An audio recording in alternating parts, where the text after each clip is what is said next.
Boa noite. Boa noite. Em pleno feriado e pelo terceiro dia seguido, Dilma reúne a articulação política para discutir impeachment. Filho de Lula nega ter recebido dinheiro de lobista preso na Operação Lava Jato. Paulistanos fazem um caminho de volta. Mais de 1.600.000 veículos deixaram a capital. Católicos celebram o Dia de Nossa Senhora em Aparecida e em igrejas da capital. Um bom negócio para o bolso e o meio ambiente. Sobras de tecidos são reaproveitadas para a confecção. União Europeia pede que a Rússia interrompa os bombardeios na Síria.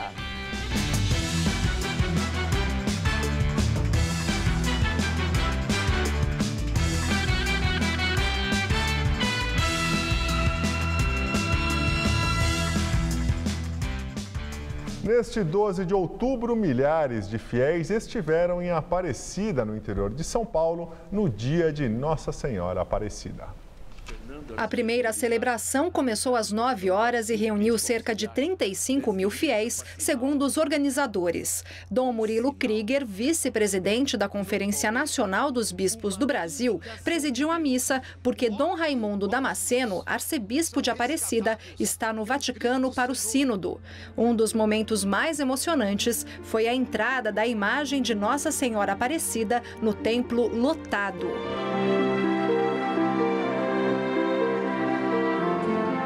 A expectativa da direção da Basílica é que cerca de 159.000 romeiros passem hoje pelo local.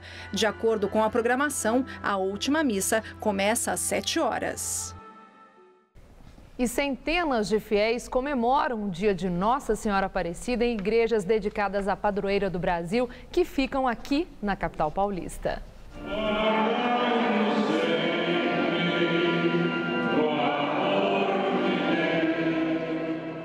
Em Moema, na Zona Sul, a paróquia Nossa Senhora Aparecida ficou cheia durante todo o dia.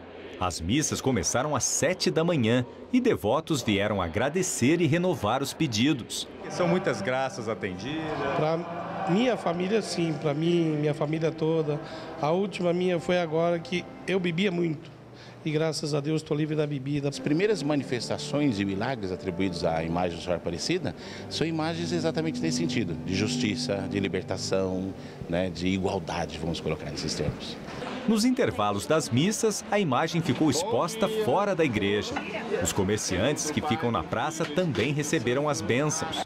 Dona Neuza veio pedir a recuperação do marido, que está doente. Nós conseguimos, graças a Deus, com a fé em Deus, Nossa Senhora da Aparecida. E estou aqui agradecendo, pedindo a saúde dele, né? Porque todo ano ele estava aqui junto com a gente, né? A igreja foi uma das primeiras em São Paulo dedicada à santa, depois da criação da Basílica em Aparecida, no Vale do Paraíba. Agora há uma expectativa que ela se transforme em santuário. Essa ideia de santuário como uma referência já está no coração do povo. E isso já está, que a gente pode perceber.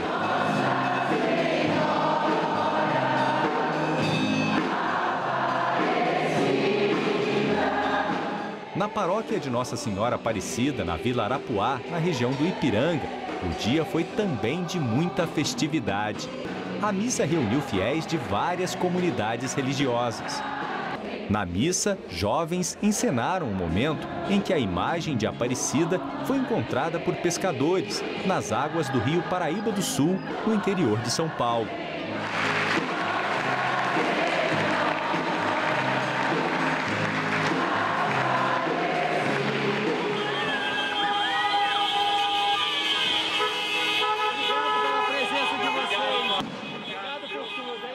Depois da missa, os devotos ainda saíram em carreata pelo bairro, uma tradição para comemorar o dia da padroeira do Brasil.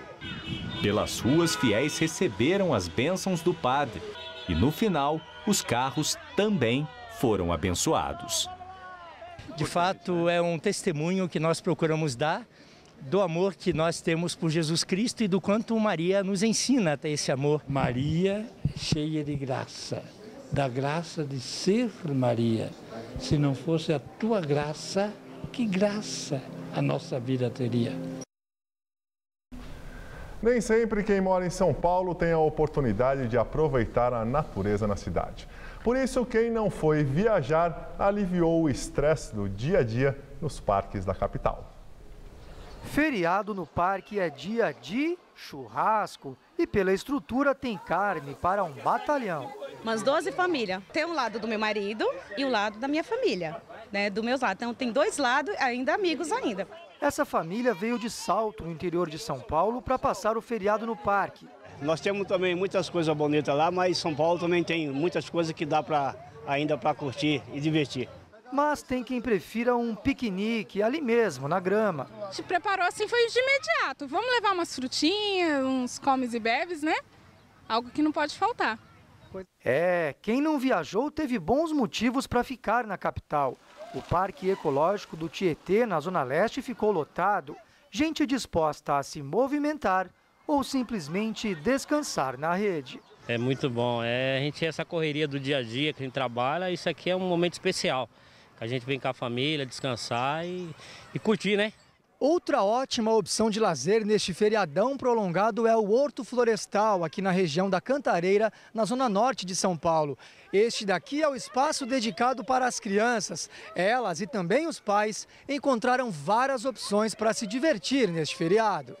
Tem balanços, escorregador e futebol, que para a Beatriz é o mais legal de tudo. Porque é demais, você chuta a bola pro outro e o outro já toca assim. E teve até aniversário.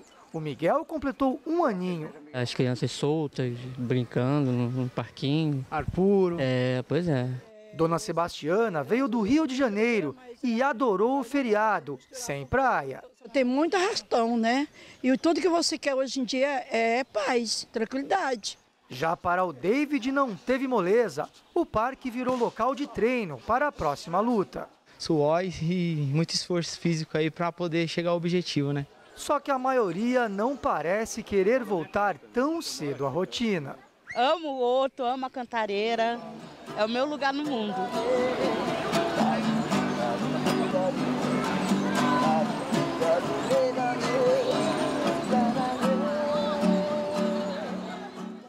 Uma novidade no mundo do corte e costura tem ajudado profissionais a evitar o desperdício de tecidos. De quebra, eles ainda economizam dinheiro e diminuem a geração de lixo. É o chamado banco de tecido.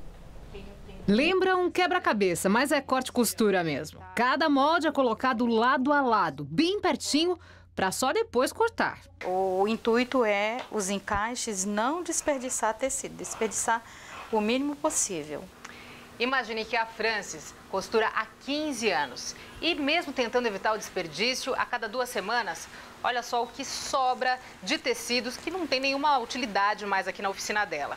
Imagine isso por 15 anos, o que não gerou de lixo, porque sim, esse material ia para o lixo. Depois de um tempo, ela resolveu doar para o pessoal de artesanato. Mas agora surgiu uma solução ainda melhor.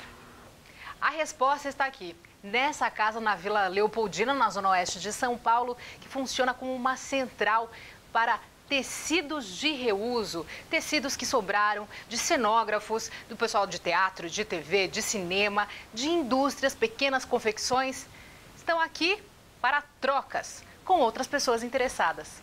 O modelo de negócio é novo e surgiu da necessidade da Luciana, que precisou mudar de escritório. Como figurinista, acumulava quase 1 tonelada de tecidos de peças de teatro. Precisava então liberar espaço. Você traz o seu tecido, deposita o seu tecido em quilos, gera um crédito em quilos, a casa cobra uma porcentagem e você fica com esse crédito para retirar em qualquer outro tecido e a qualquer momento. Você não precisa fazer a troca na hora, é essa a vantagem. Então você cria uma relação com o não desperdício. Aberto desde janeiro, o banco de tecidos já tem 70 correntistas que trocam o material. E ainda centenas de clientes avulsos que compram por R$ 35,00 o quilo de qualquer tecido, não importa o tipo, se mais nobre ou mais simples. Também não há tamanho mínimo. E o que chega de material é avaliado na hora. Cerca de 10% são pequenos demais e vão para a doação. Já tem coisa suficiente no mundo que está sendo jogada fora e as pessoas estão produzindo mais da maneira errada. E isso gera um consumo meio desenfreado, assim. Então eu acho que essa é a importância de você ver as coisas de um novo jeito. Acha exagero? Segundo a estimativa da própria indústria têxtil, cerca de 20 toneladas de sobras de tecido são geradas por dia apenas pelas confecções do Bom Retiro e Brás em São Paulo. Por isso, a Francis, que continua a cortar os moldes bem pertinho um do outro, virou uma investidora do banco. Porque além de preços e produtos especiais, a natureza também saiu ganhando. Sensação de satisfação por colaborar, ajudar o meio ambiente.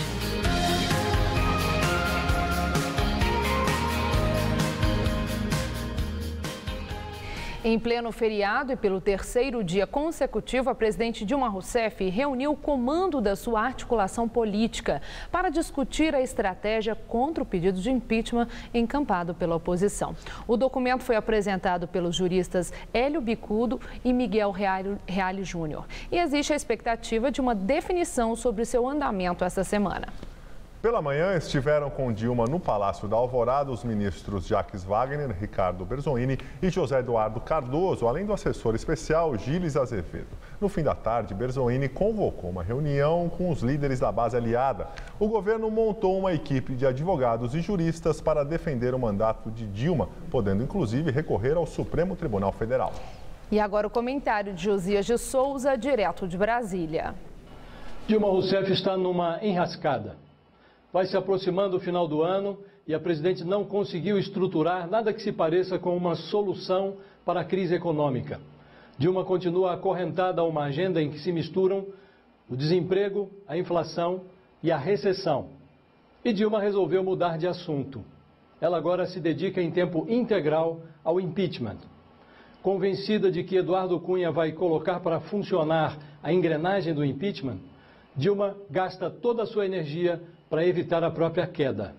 A presidente reuniu os ministros que compõem o núcleo político do seu governo no sábado, voltou a se reunir com esses ministros no domingo e fez nova reunião hoje. E só se fala de impeachment. Dilma vive uma conjuntura que nega a ela o papel que ela desempenha melhor. Dilma já não pode culpar os outros. Isto é herança de Fernando Henrique Cardoso. Ela também não pode propor soluções exóticas. As pedaladas fiscais e a economia criativa a trouxeram até a ruína atual. Então Dilma se limita a dizer que o país vive uma travessia rápida. O problema é que esse tipo de discurso perde a serventia quando confrontado com a realidade. O mais dramático do quadro atual é que o ministro da Fazenda, Joaquim Levy, vai se transformando numa figura decorativa. Hoje, sua única utilidade é servir de alvo para Lula e para o PT. Dilma Rousseff tem outra prioridade. Ela agora precisa evitar o impeachment. É como se a presidente quisesse convencer o país de que vai ficar no cargo a qualquer custo, mesmo que seja necessário provar que existe vida depois da morte. Esse é um esforço desnecessário.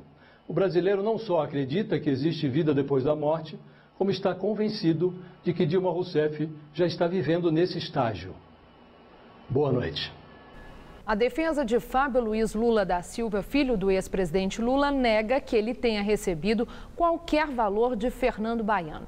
Segundo o jornal Globo, o lobista contou em delação premiada que pagou despesas pessoais de Lulinha, no valor de cerca de 2 milhões de reais. Em nota, Lulinha afirma que a notícia não foi acompanhada de qualquer elemento concreto e idôneo que pudesse respaldá-la. Fernando Baiano é apontado como operador do PMDB no esquema de corrupção na Petrobras, investigado na Operação Lava Jato. Ele está preso desde o fim do ano passado. A região sul sofre com as fortes chuvas dos últimos dias. Em Porto Alegre, em apenas 3 dias, já choveu quase todo o volume esperado para o mês de outubro. E, segundo os meteorologistas, a chuva não deve dar trégua nesta semana. No Rio Grande do Sul, além da capital, outras 53 cidades foram atingidas pelos temporais, sendo que 5 municípios decretaram estado de emergência. 25 mil pessoas tiveram prejuízos com a chuva e mais de 7.600 estão fora de casa ou em abrigos. O nível do Guaíba subiu quase 3 metros, maior nível registrado desde 1967. Em Santa Catarina, de acordo com a Defesa Civil, 31 municípios registraram estragos e mais de 4.000 pessoas foram afetadas pelas chuvas. O porto de Itajaí opera com restrições devido às fortes correntezas após o rio Itajaí-Açu subir 4 metros. E a frente fria prevista para este feriado prolongado, que traria chuva e queda de temperatura, enfraqueceu e não mudou o tempo aqui na capital. Assim, o dia foi muito quente, com sol forte e sensação de abafamento. Mas, segundo os meteorologistas, nos próximos dias o sol e o calor continuam, mas a chance de chuva aumenta. Vamos ver como fica o tempo amanhã em São Paulo e em todo o Brasil com Luciana Magalhães.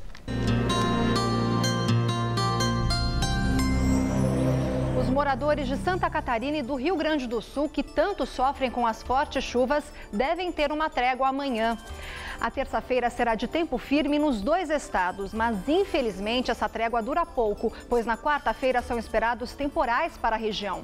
De uma maneira geral, faz calor em todo o Brasil e esse calor associado à umidade acaba provocando pancadas de chuva, principalmente à tarde, nessa extensa área que vai desde o Paraná, passando pelo sul de Minas, sul de Goiás, Mato Grosso, até a região norte. Nas demais áreas, sol e ar seco. Em Teresina, os termômetros amanhã podem chegar aos 40 graus, máxima de 34 em Brasília e a máxima não deve passar dos 20 graus em Curitiba. Em São Paulo, a direção do vento muda, diminuindo um pouco a temperatura e trazendo chuva de fraca a moderada intensidade de forma pontual, mas para todo o estado. No centro-oeste, máxima de 33 graus em Araçatuba. Já no centro-norte, a máxima pode chegar aos 35 em Ribeirão Preto. E a faixa leste, que inclui o litoral, terá as temperaturas mais baixas. Máxima de 28 graus em São José dos Campos e de 26 em Santos. Amanhã, aqui na capital, as nuvens aumentam, o céu pode ficar nublado e a chuva fraca e pontual pode vir a qualquer momento. A máxima fica em 25 graus. Mas na quarta, o calor já aumenta e as pancadas de chuva são esperadas só para a tarde, máxima de 30. E na quinta, o tempo abre e a temperatura sobe mais, máxima de 33 graus. Eu volto daqui a pouco no Jornal da Gazeta, edição das 10. Até lá! Volta para São Paulo. Quase 2 milhões de veículos deixaram a capital paulista neste feriado, segundo a CET. A repórter Sabrina Pires está na Rodovia dos Imigrantes e tem outras informações sobre o trânsito. Sabrina.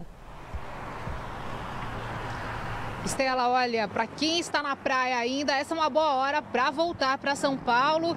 Em geral, sistema Anchieta Imigrantes, operação subida, 8 pistas subindo, 2 descendo a serra e o fluxo, em geral, é bastante intenso, mas o motorista consegue desenvolver uma boa velocidade. Essa imagem aqui é na chegada já a São Paulo, trecho de planície, bastante intenso, mas o motorista consegue desenvolver a velocidade máxima permitida.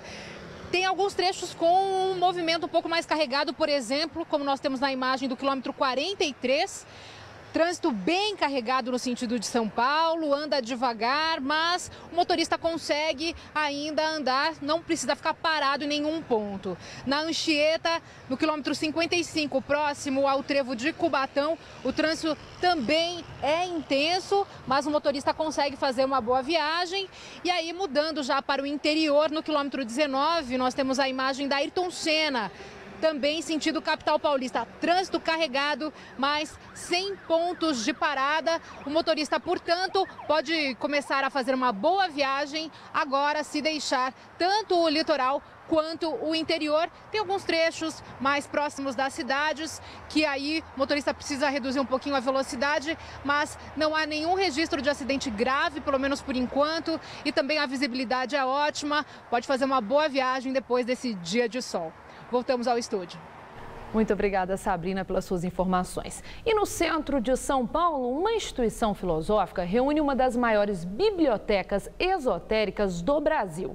O Círculo Secreto surgiu no Brasil no começo do século passado. Não é religião, mas uma forma de encarar melhor a vida.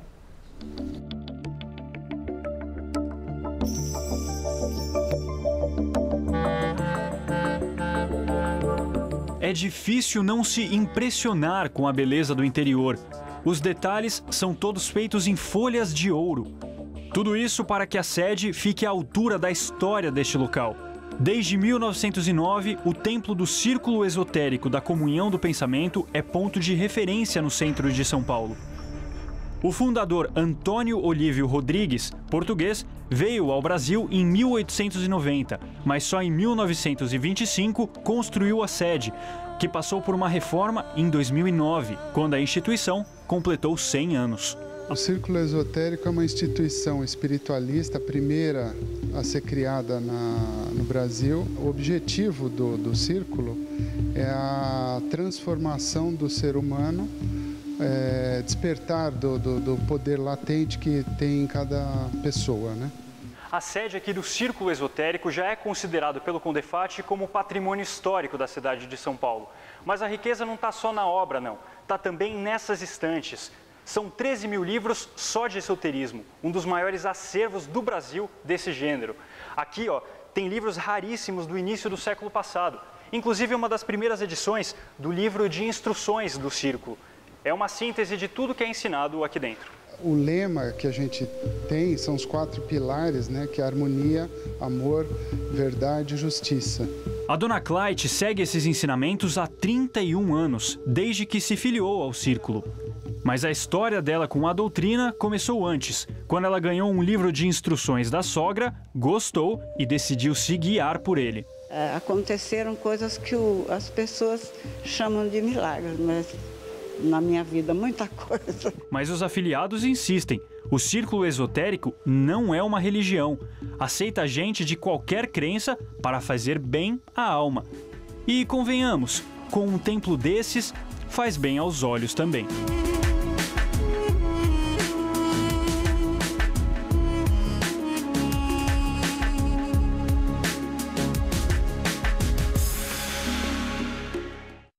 A polícia já identificou os corpos de 5 dos 6 homens encontrados enterrados em um terreno em Guarulhos, na Grande São Paulo. Eles foram reconhecidos por parentes no Instituto Médico Legal.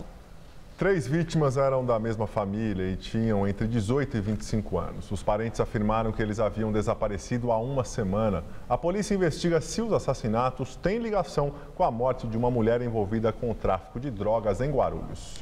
Em Duque de Caxias, na Baixada Fluminense, ponte improvisada de madeira cai e deixa 23 feridos. O acidente aconteceu por volta das 7 da manhã. A ponte de madeira cedeu por não aguentar o peso dos fiéis que seguiam para as comemorações do dia de Nossa Senhora Aparecida.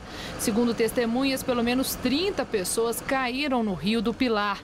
23 ficaram feridas e 11 foram encaminhadas para hospitais da região. Em nota, o Departamento de Estradas de Rodagem do Rio de Janeiro disse que não foi comunicado sobre a missa campal no local.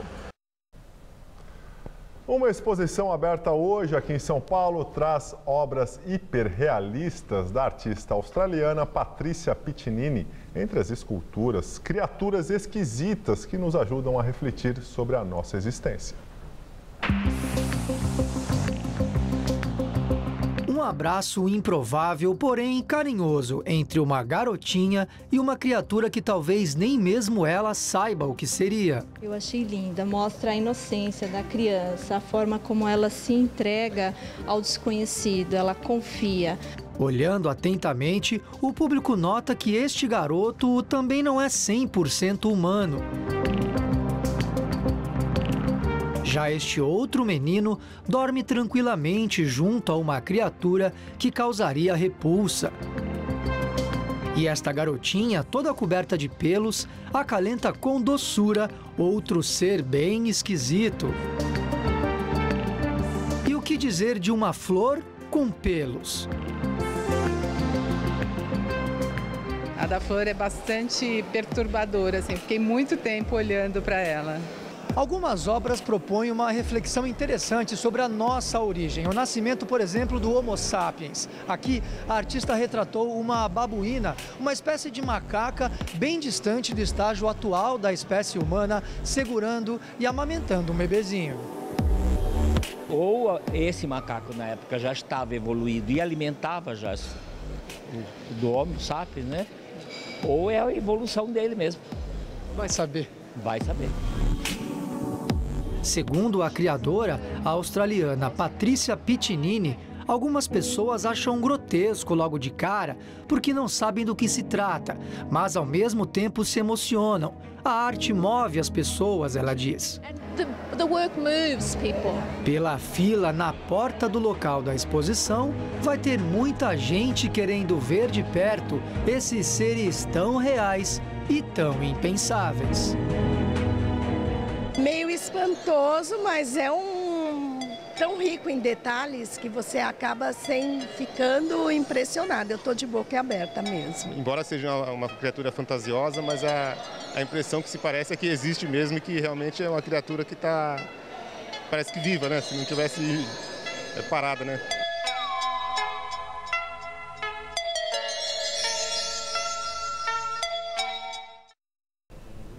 A exposição Consciência de Patrícia Piccinini fica em cartaz no Centro Cultural Banco do Brasil, no centro de São Paulo, até o dia 4 de janeiro. A entrada é gratuita, mas é preciso agendar a visita. Outras informações pelo site bb.com.br/cultura. O Ministério Público da Suíça afirma que existem mais de 100 contas bloqueadas no país relacionadas com a Operação Lava Jato no Brasil. Segundo o jornal O Estado de São Paulo, os nomes desses correntistas não foram revelados.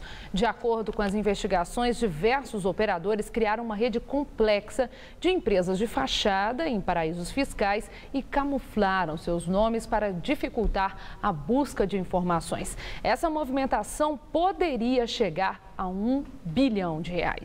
No mês que vem, o Procurador-Geral da República, Rodrigo Janot, deve viajar à Suíça para aprofundar o trabalho de cooperação entre os ministérios públicos dos dois países. E agora vamos ao comentário de política com Bob Fernandes. Perguntas para a história responder. Como acusados de corrupção podem comandar e votar processo de impeachment contra um governo de Dilma acusado de corrupção? Como Eduardo Cunha chegou e resistiu até aqui? Aliado de PC Farias, Cunha já cunhava na Terlege, no governo Collor. Pós-graduado no PP de Maluf e com Garotinho, Cunha se elegeu presidente da Câmara com profissionais sabendo quem ele é. Eleito com apoio do PSDB, da oposição com voz e manchetes, a primeira senha de Cunha foi justamente para os aliados. No dia seguinte à eleição, Eduardo Cunha cunhou a senha. Disse: regulação econômica da mídia só por cima do meu cadáver. Cunha foi recebido com um tapete vermelho, articulou e impôs pautas dos aliados. Líder do PSDB, grande arauto anticorrupção, Carlos Sampaio protagonizou momentos inesquecíveis na parceria com Cunha. O benefício da dúvida, mesmo com contas suíças já na praça, é o momento. Outro, a reveladora foto em Brasília. Nela, Sampaio está à direita de Cunha. Nessa foto, Paulinho da Força, Bolsonaro e obscuros personagens que se vendem como revoltados. Agora, a batalha do impeachment. Cunha, ainda poupado por oposição e petistas, e problemas morais também para quem só enxerga a corrupção já escancarada, aliás, do adversário petista. O TCU, que com razões condenou as pedaladas, tem 4 dos 9 ministros citados em investigações criminais. Na mesa diretora, de onde sai o sucessor de Cunha na presidência da Câmara, 8 dos 11 deputados respondem a processo ou têm condenações na Justiça. Presidente do DEM, paladino anticorrupção, Agripino Maia já é réu no Supremo, como já é réu Paulinho da Força, dono também do Solidariedade. No Congresso, que decide o impeachment, só na Lava Jato quase 40 investigados, inclusive Cunha, e o réu, outro, em outra investigação, Renan Calheiros. O impeachment está com Cunha e com Gilmar Mendes, ministro do Supremo e do TSE. Gilmar Mendes foi à casa do investigado Eduardo Cunha para, em companhia do investigado Paulinho, discutir impeachment. Tudo, quase sempre, sob moralismo caolho e nisso acrítico e o silêncio cúmplice, inclusive das panelas. Boa noite. O feriado deixou a cidade de São Paulo com um jeitão de praia. Como o tempo ajudou, os parques e praças ficaram totalmente lotados e até os shoppings que andavam meio às moscas receberam consumidores de todas as idades. Quando o pessoal de São Paulo está de folga e fica na cidade, vai para... O shopping. Eu não gosto muito, mas minha mulher adora. É Praia de Paulista, né? É uma área de lazer onde você pode descontrair. Aqui você encontra tudo, restaurantes, lojas. E essa preferência regional, municipal até, tem bons motivos. É aqui o lugar, é o ponte. No meu caso é porque eu não viajei e não tenho o que fazer em casa. Dizer que o shopping à Praia do Paulistano é um clássico e, como todo clássico, deve ser respeitado. Mas os shoppings que se cuidem, porque esse posto está cada dia mais disputado por aqui. Grande candidato, Beco do Batman na Vila Madalena. Um clima praiano, vai. Você pode sentar, se quiser colocar uma canga, você coloca uma canga. Bom, se depender da lotação da Avenida Paulista nesse feriado, que praia. Pessoal de chinelo, bem à vontade. Se sente mais à vontade, né? Fica bem melhor, mais fresquinho, muito calor. E com o sol que estava fazendo, item indispensável nessa praia, protetor ou sorvete. Mas São Paulo não perde o costume da fila, hein?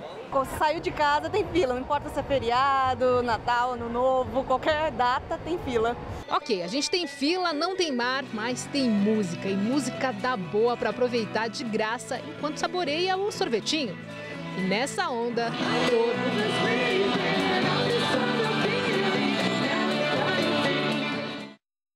Vamos para as notícias do esporte com Gabriel Cruz e Celso Cardoso. Amanhã a seleção brasileira volta a campo pela segunda rodada das eliminatórias e tenta os primeiros pontos na briga por um lugar na próxima Copa, né, Celso? Tudo bem? Pois é, Gabriel, tudo. A seleção aqui não está tão bem assim, né? Ela precisa correr atrás após a derrota para o Chile.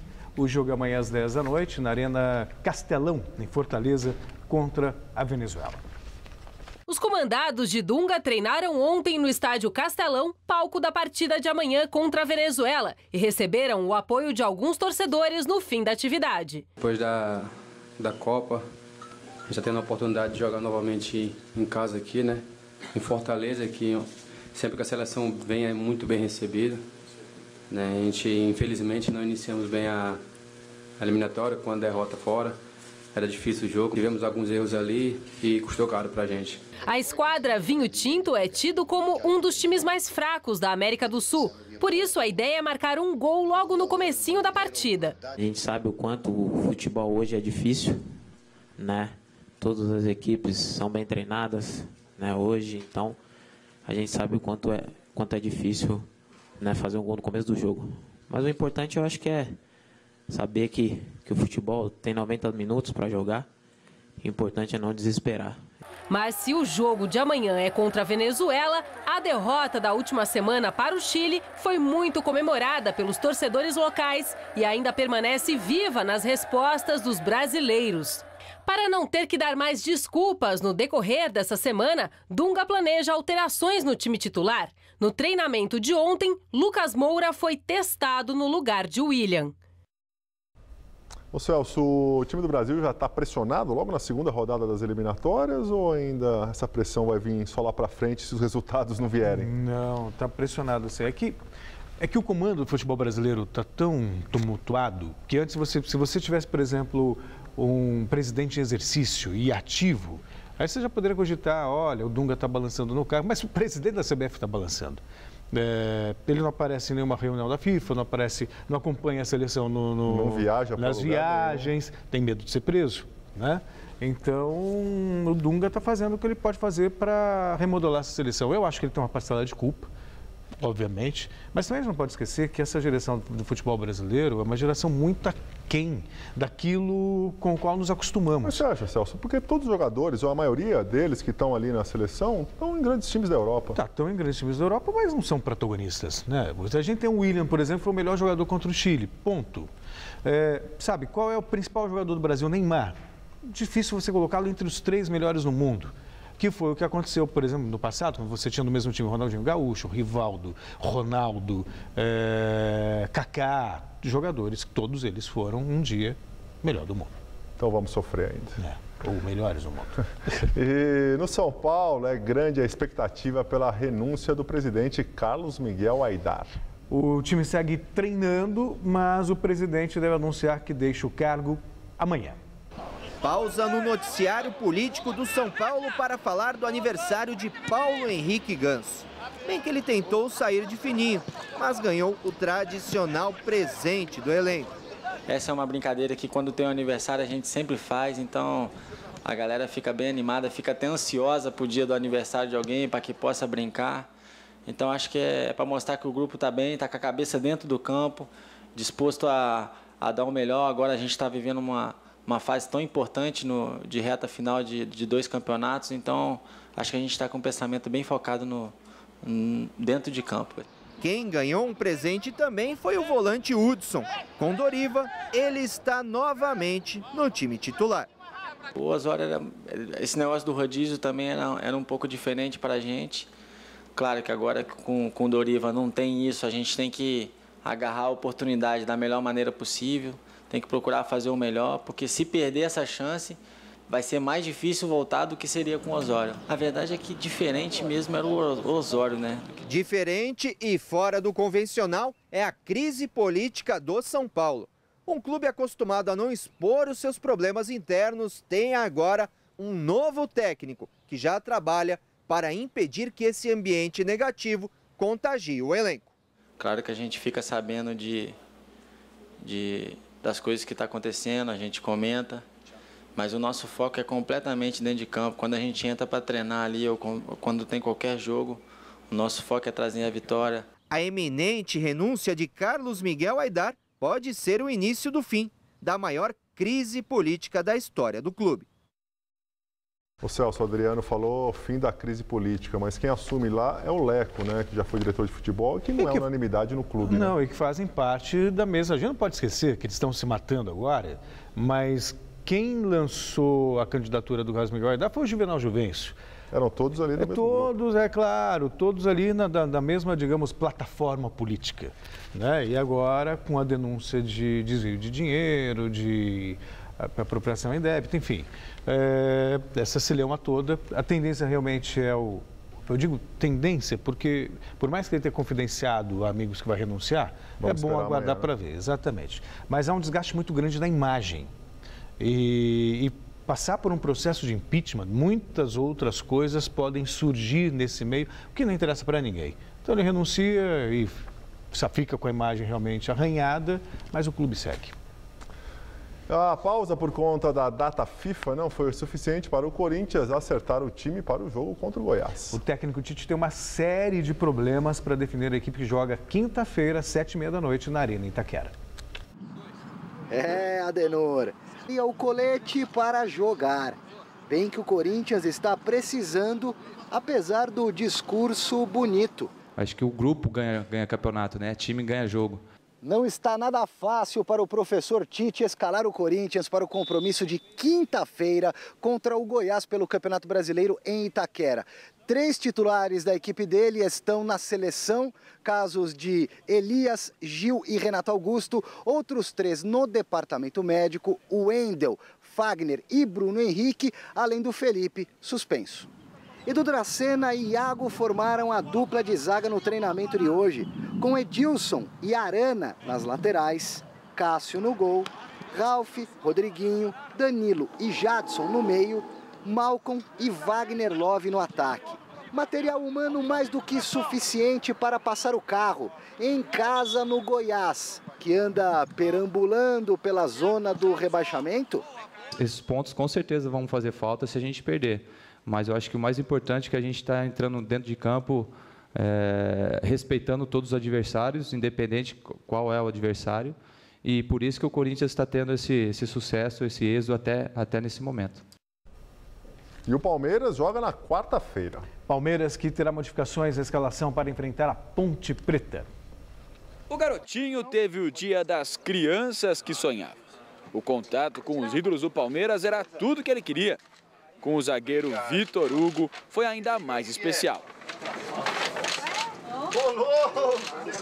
Você joga na zaga também? Você joga na zaga também? Que legal, cara. Vitor Ramos será uma das novidades do Palmeiras para enfrentar a Ponte Preta quarta-feira no Allianz Parque. Não será a única modificação na defesa. Na lateral esquerda, João Paulo treinou como titular, porque Egídio também está suspenso. Na frente da zaga, o Palmeiras será o reforço de Thiago Santos, homem de marcação, que volta ao time depois de ter ficado de fora na goleada de 5-1 para a Chapecoense. É mais uma opção e é um jogador que entrou e encaixou bem ali. Se a volta de Thiago Santos ajeita a parte defensiva do Palmeiras, as dúvidas estão no ataque. Gabriel Jesus joga hoje à noite pela Seleção Olímpica contra o Haiti em Manaus. Já Lucas Barrios defende o Paraguai amanhã contra a Argentina pelas eliminatórias da Copa do Mundo. Sem os dois, Marcelo Oliveira escalou no treino como titulares Zé Roberto no meio-campo e Alexandro no ataque. Além da goleada sofrida, o Verdão deixou o G4 e caiu para a 6ª posição do Campeonato Brasileiro. A recuperação passa pelos dias de trabalho feitos durante a pausa para as 2 rodadas iniciais das eliminatórias. O mesmo período que o Palmeiras aproveitou foi conturbado para a Ponte Preta, que perdeu o técnico Doriva para o São Paulo e será dirigida pelo interino Felipe Moreira. E é um jogo perigosíssimo, porque na minha visão, a nossa necessidade de vitória é maior que a deles. E até teoricamente, a proposta de jogo deles, essa necessidade de vitória nossa, pode ser um jogo muito perigoso, então a gente tem que ter mais do que nunca muita concentração. Agora a Fórmula 1, o inglês Lewis Hamilton vence o GP da Rússia. Com a vitória, garantiu o bicampeonato de construtores para a equipe Mercedes. Os brasileiros Felipe Massa e Felipe Nasser também fizeram uma boa corrida.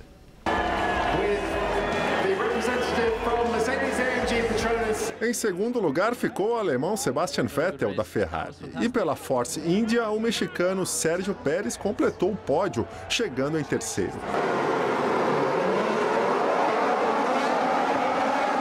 Já na primeira volta, o pole position Nico Rosberg, da Mercedes, abandonou por problemas no acelerador do carro.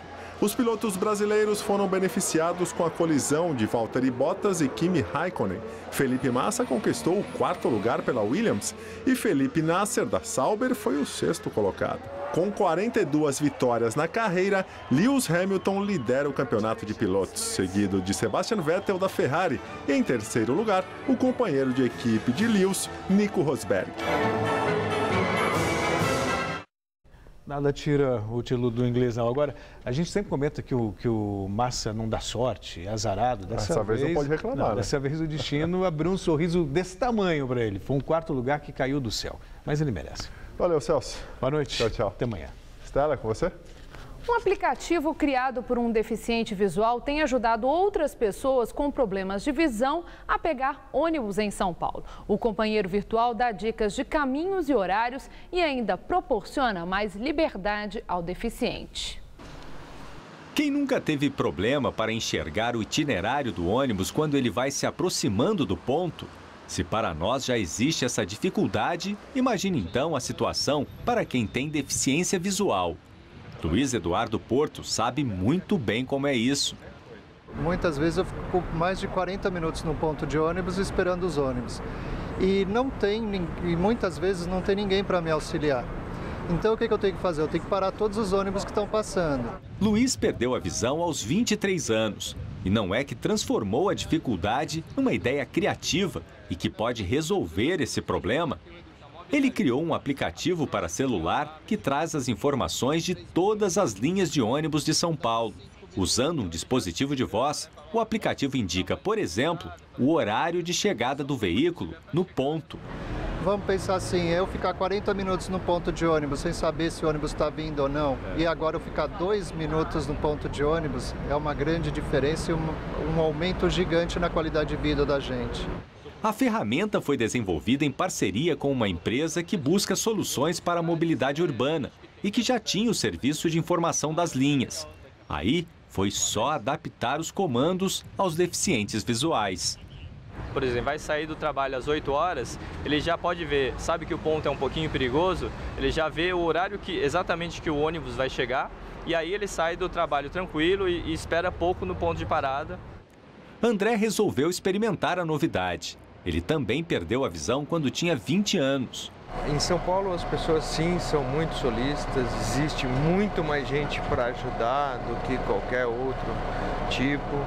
O aplicativo, que pode ser baixado gratuitamente, indica o ponto de ônibus mais próximo e ele segue a pé. Depois, é só clicar no destino desejado e ele mostra qual o coletivo pegar. Agora o aplicativo aqui já informou ao André que em 4 minutos o ônibus que ele precisa pegar vai passar por esse ponto aqui. Então a gente vai aguardar um pouquinho aqui com ele para ver aí até que ponto o aplicativo ele tem essa precisão e ajuda bastante aí o pessoal. 701 a 10 PQ. Edu Chaves, Metro Vila Madalena, adaptado. E aí está o nosso ônibus, no tempo exato. André explica que o aplicativo avisa também o ponto onde o passageiro deseja desembarcar. Ele fala os próximos pontos, o local de destino, que eu posso mudar a qualquer momento também. É tudo selecionável, é bem tranquilo.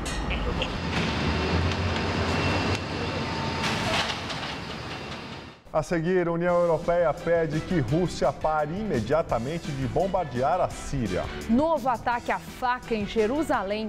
Um jovem palestino foi morto após tentar esfaquear um policial israelense. Foi o 18º ataque neste mês. Nesse mundo tudo evolui. A moda evoluiu. Os carros evoluíram. Os tratamentos de beleza também evoluíram. E make-up anti-sinais. Uma combinação de creme e cápsulas.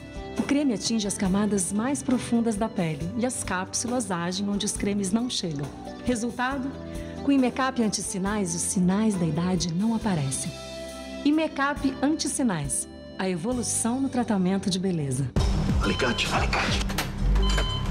Chave de fenda. Ah, não. Perdemos? Pessoal, a campanha tá funcionando! Caixa Baú Irving. Mais organização e praticidade na obra. Irving é outro nível. Qual Casper você é? A minha Casper é informação. A minha Casper é organização. A minha Casper é criação. A minha Casper é luz, câmera, ação. A minha Casper é comunicação. É teoria, é prática, é oportunidade de estágio. É a melhor localização. Essa é a minha Casper. E você, qual Casper você é? Para bom entendedor, meia palavra basta. Não. Por isso, questionamos políticos e autoridades públicas, trazemos informação e esclarecimento sobre os temas importantes do seu dia a dia. TV Gazeta. Bom te ver, sempre bem. Vem aí mais uma corrida de São Silvestre. Inscrições abertas somente no site gazetaesportiva.net. Corrida de São Silvestre. Apoio TV Gazeta. Realização gazetaesportiva.net. Nesse mundo tudo evolui. A moda evoluiu. Os carros evoluíram. Os tratamentos de beleza também evoluíram. E make-up anti-sinais. Uma combinação de creme e cápsulas. O creme atinge as camadas mais profundas da pele e as cápsulas agem onde os cremes não chegam.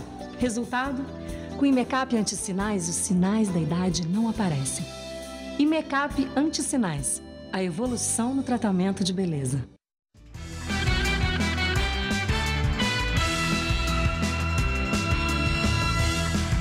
Voltamos a falar sobre a volta do paulistano para a capital após o feriado prolongado. A repórter Sabrina Pires tem mais informações. Sabrina. Gabriel, olha, o que aconteceu dessa vez provavelmente é que muita gente ficou com medo de pegar trânsito nesse horário e aí saiu mais cedo. Teve lentidão por volta da hora do almoço para quem estava na praia voltando para São Paulo. Mas olha só como é que está agora, uma ótima hora para pegar a estrada, sair da Baixada Santista e voltar para a capital paulista. Trânsito bastante intenso, mas sem pontos de parada. Nós temos aqui no sistema Anchieta Imigrantes alguns trechos com maior lentidão, não chega a ter parada, mas o motorista tem que reduzir um pouquinho a velocidade. Por exemplo, no quilômetro 43 da Imigrantes, o motorista aí, ele vai mais devagar, o trânsito bem carregado. mas depois o motorista consegue andar melhor. Depois, no quilômetro 52 também da Imigrantes, aí já no túnel. Não tem ponto de parada, mas o motorista reduz um pouco a velocidade. Mas no quilômetro 20 da Anchieta, aí no sistema também, chegada já a São Paulo bastante intenso. A Anchieta já na chegada a São Paulo ali, próximo de São Bernardo do Campo, aí o motorista também vai um pouco mais devagar. E um outro trecho que tem uma intensidade maior, mas também sem congestionamento, é na Ayrton Senna. Quem estava no interior chegando a São Paulo, aí no quilômetro 19 da Ayrton Senna, trânsito carregado, mas o motorista precisa aí ter um pouquinho mais de paciência para enfrentar essa chegada, mas aí vai tranquilo. Sistema Anchieta Imigrantes, onde nós estamos, funciona assim agora, é operação subida, são 8 pistas subindo para a capital e 2 descendo a serra. Esse trecho aqui já é Diadema, quilômetro 16 da Imigrantes, mas como a gente pode ver, ótima hora para pegar a estrada. Voltamos ao estúdio. Obrigada, Sabrina. Turquia investiga se o Estado Islâmico foi o responsável pelo atentado que deixou 97 mortos em Ankara. O primeiro-ministro do país afirmou hoje que o grupo terrorista é o principal suspeito pelas explosões que aconteceram no último sábado e que a polícia está perto de identificar um dos 2 homens-bomba. O duplo atentado à capital da Turquia ocorreu pouco antes do início de uma manifestação pacífica em favor dos curdos e deixou quase 100 pessoas mortas, além de outras 160 feridas. Neste domingo, milhares de pessoas se reuniram perto do local das explosões para uma manifestação organizada por grupos de esquerda que exigiam o fim da violência entre o governo turco e militantes separatistas curdos do grupo PKK. Os manifestantes homenagearam as vítimas mortas no atentado e cantaram frases anti-governo.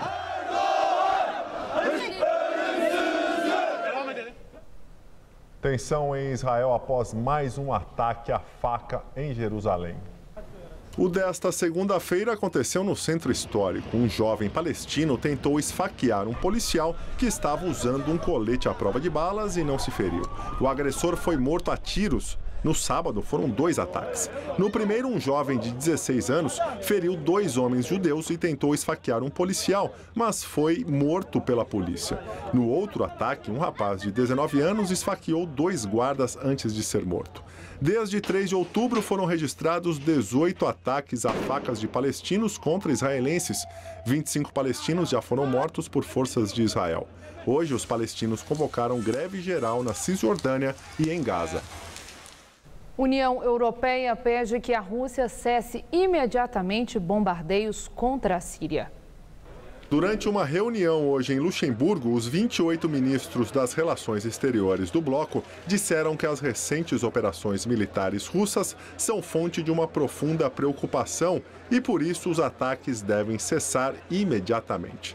Muitos locais da oposição moderada na Síria estão sendo atingidos e isso pode prolongar o conflito, minar o processo político e agravar a situação humanitária no país.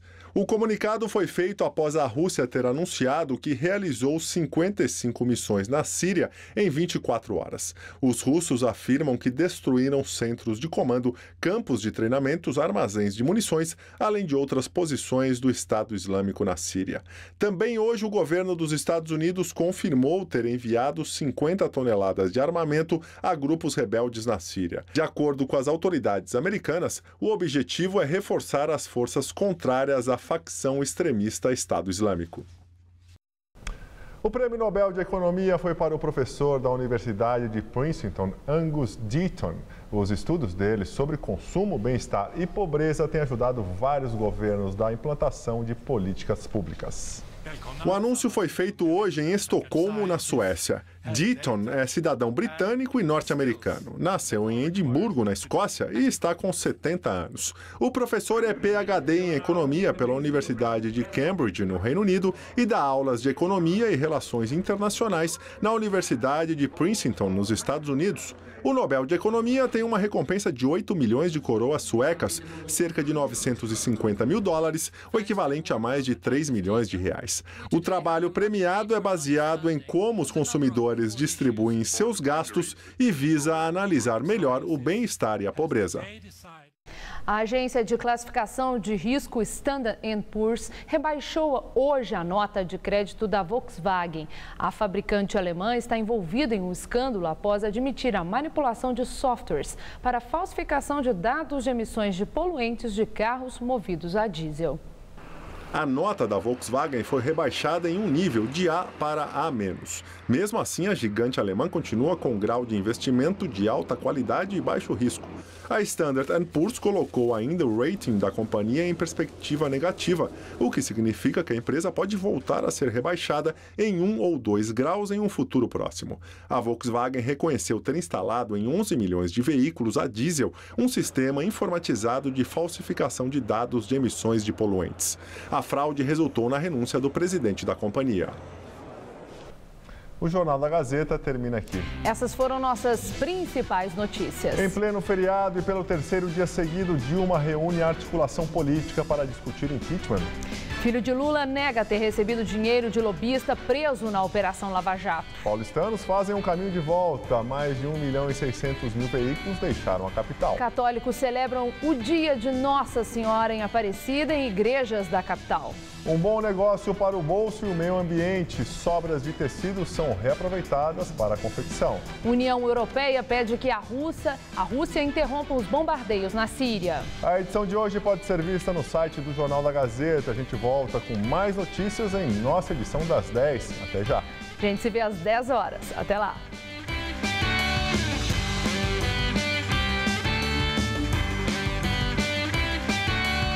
Cidade Ocupada discute a questão dos camelôs. Hoje, 11h30 da noite.